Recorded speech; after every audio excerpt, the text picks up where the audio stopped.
पुत्र के समाज में इज्जत नहीं है। जिसके जो दिमाग में आता है वो वही कह देता है।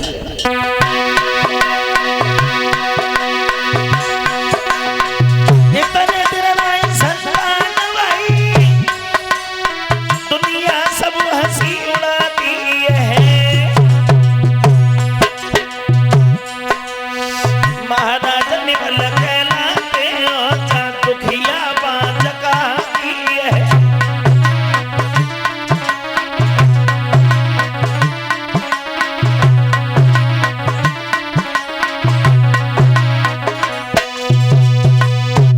तारा बोली महाराज बिना पुत्र के समाज में इज्जत नहीं है। जिसके जो दिमाग में आता है वही कह देता है, जिसके जो मन में आया उसी ने वही कह दिया। हरिश्चंद्र बोले हैं रानी तुम रो रही हो तो ये बिल्कुल गलत है। तारा बोली महाराज एक बात हम तुमसे कहना चाहते हैं। बोली कहो। तारा बोली महाराज मैं ये कहा चाहती हूं कि लड़का जन्म ले और जीवित ही बना रहे।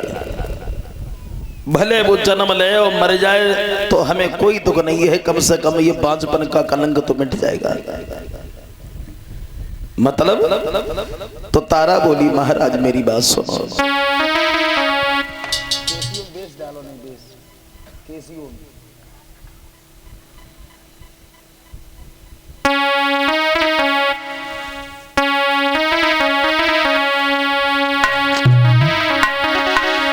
कि पैदा हुई जाए तो घर लाने, और चाहे वो जन्म ले मरी जाए तो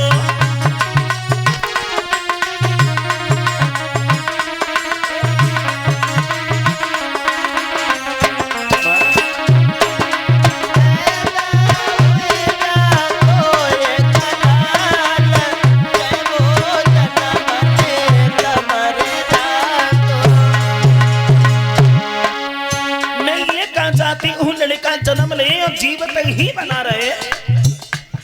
मैं तो ये चाहती हूँ श्रीमन लड़का जन्म ले और जन्म लेने के बाद भले वो मर जाए तो हमें कोई दुख नहीं है। पैदा हुई जाए तो घर लाल, चाहे वो भोरा होता मर जाए तो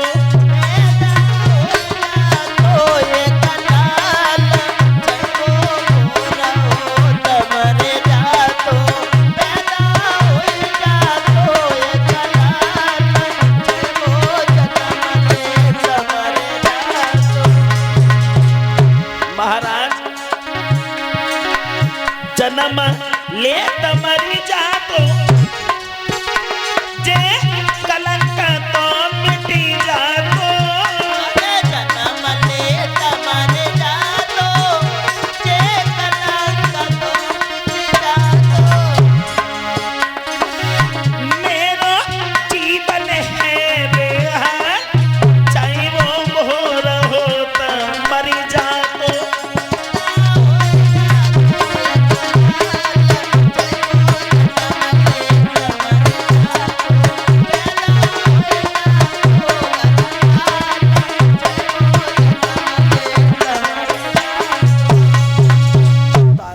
महाराज मैं ये कहा चाहती हूँ लड़का जन्म ले और जीवित ही बना रहे। भले वो जन्म ले मर जाए हमें कोई दुख नहीं है, कम से कम बांझपन का कलंक तो मिट जाएगा।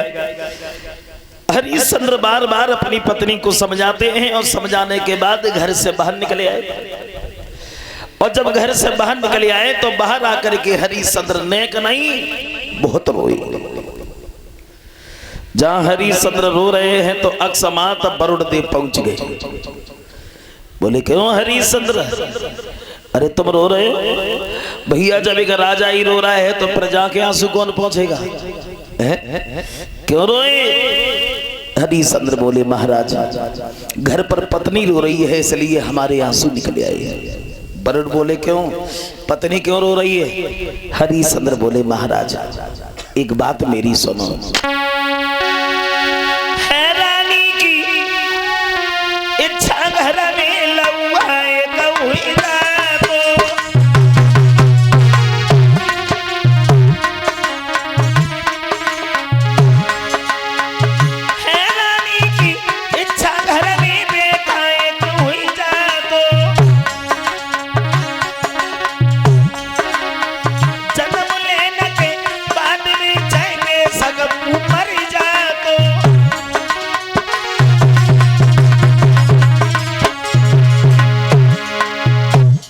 हरिश्चंद्र बोले महाराज हमारी पत्नी की इच्छा है कि घर में लड़का पैदा हो जाए और जन्म ले मर जाए, हमें कोई दुख नहीं है। तो वरुण ने हरिश्चंद्र की वही बात पकड़ ली का क्यों? एक बात बताओ, घर में लड़का पैदा हो जाए और मर जाए तो तुम्हें दुख तो नहीं है? तो बिना सोचे समझे हरिश्चंद्र ने हामी भर दी महाराज हमें कोई दुख नहीं है। तो वरुण बोले हैं सुनो हरिश्चंद्र,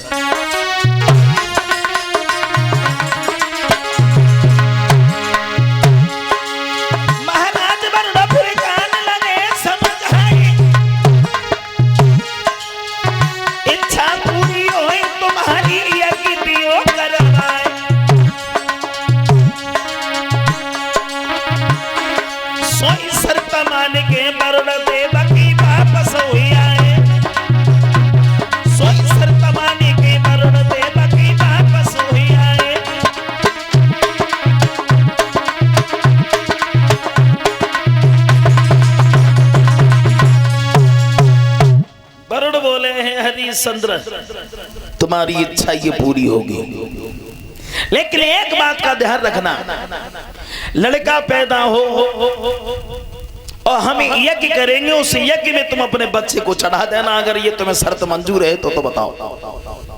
तो बिना सोचे समझे हरिश्चंद्र ने हामी भर दी का महाराज आप चिंता मत करो, केवल घर में लड़का पैदा हो जाए और मर जाए हमें कोई दुख नहीं है। का ठीक ठीक ठीक। अब वरुण देव वहां से चले गए, हरिश्चंद्र घर वापस लौट आए।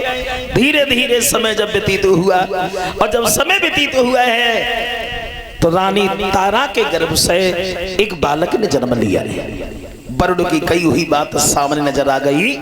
रानी तारा के गर्भ से जब एक बच्चे का जन्म हुआ तो देखो उस बच्चे की खुशी में आंगन में बधाई तो बज रही है, लेकिन हरिश्चंद्र दान नहीं लुटवा रहे हैं। क्यों?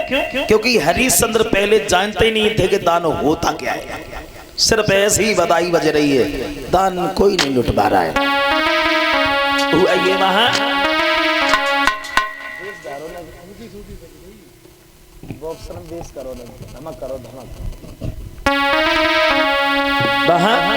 हरिद्वारे पे बजती बधाई,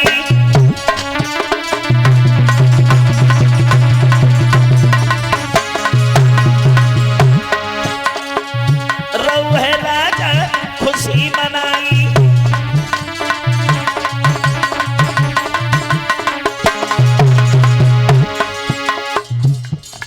बच्चे की खुशी में जब बधाई बज रही है ना, वरुण देव को कहां चैन था। वरुण देव पहुंच गए उसी बधाई में और वरुण देव बोले क्यों हरिश्चंद्र, अब तो भैया लड़का भी पैदा हो गया, बधाई भी बज रही है, अब यज्ञ करना है हमारा या नहीं करना है, बच्चे को चढ़ाना है या नहीं चढ़ाना है। तो देखो हरिश्चंद्र बात बदली गई, बात बदली गई।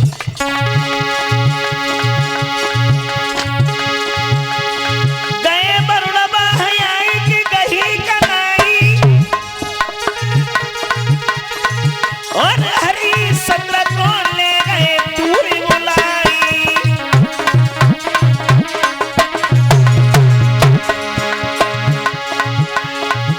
महाराज वरुण फिर कहने लगे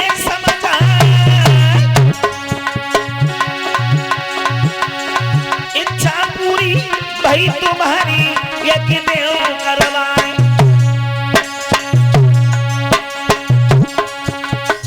तो हरिश्चंद्र बहाना बना गए, बोले महाराज अभी नहीं, फिर कब?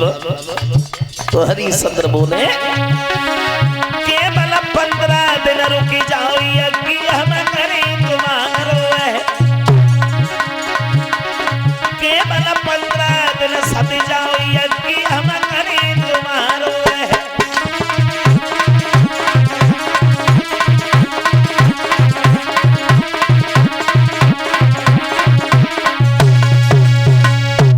वरुण देव बोले हैं हरिश्चंद्र